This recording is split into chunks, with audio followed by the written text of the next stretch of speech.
This is a Homage beat. Mission Impossible Fallout sees Tom Cruise return as IMF agent Ethan Hunt. Filled with nail-biting action scenes, breakneck twists and turns, and one of the best single-shot scenes ever put to film, Fallout stands as one of the greatest action movies of the year. There's a lot to unpack from the film, and some of the reveals may leave some viewers scratching their head by the end of the final scenes. Your mission, should you choose to accept it, is to watch this video in which I will cover the film's plot and ending in full detail to make sure you haven't missed anything. There will be heavy spoilers, and Fallout is definitely worth your time, so I highly recommend that you come back to this video if you're yet to see the film. With that out the way, I'm Deffinition, and I ruin the movie so you don't have to. After the capture of Solomon Lane at the end of Mission Impossible Rogue Nation, the Syndicate has dissolved. Still loyal to Lane, a shadowy organisation made up of his followers, codenamed the Apostles, has risen to terrorise the world once more. They believe that a great suffering will cause the world to seek peace and managed to attain 3 nuclear bombs during an arms deal gone wrong in which Hunt was present at. Due to this failing, the CIA put their best man, Agent Walker, played by Henry Cavill, on the task to aid Hunt in recapturing the bombs. With Walker, Hunt travels to Paris to impersonate the leader of the Apostles, John Locke, and meet with a broker named the White Widow. When Locke is killed, Hunt must take his place without a mask and meets the White Widow, who is revealed to be Max's daughter from the first Mission Impossible film. The Widow informs Hunt that in order to get the nuclear weapons back, he must capture Solomon Lane and turn him over at an arms exchange. This worries Walker, who tells his boss that he believes Hunt is in fact Locke and using the double bluff as a cover in order to carry out the mission. Hunt captures Lane and manages to bring him to London, much to the dismay of Ilsa Faust, played by Rebecca Ferguson. Faust has been disavowed by MI6, but knows that should she kill Lane that she would be able to return home.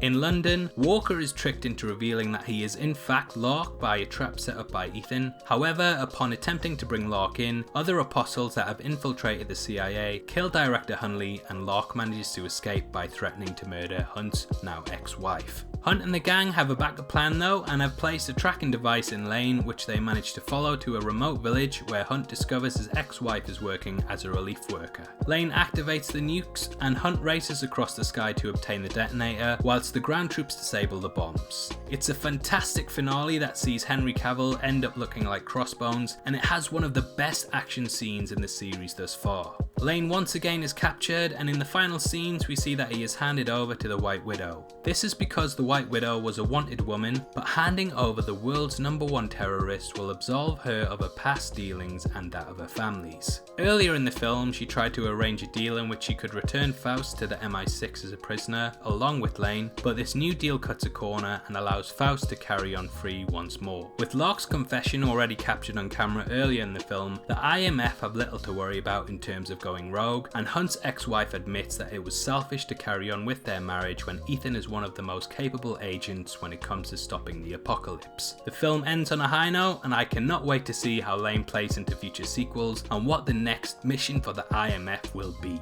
In order to get fully up to speed with Fallout, I went back and watched the Mission Impossible films from the original Brian De Palma espionage thriller all the way up to the stunt-heavy modern takes. Ranking the series from best to worst for me, they currently stand at Mission Impossible 2, then Mission Impossible Rogue Nation, Mission Impossible 3, and joint first, I really don't know, between Mission Impossible Fallout and Mission Impossible Ghost Protocol. Perhaps if I have a bit more time with Fallout I'll be able to differentiate the two, but after just leaving the cinema I think the film is absolutely incredible.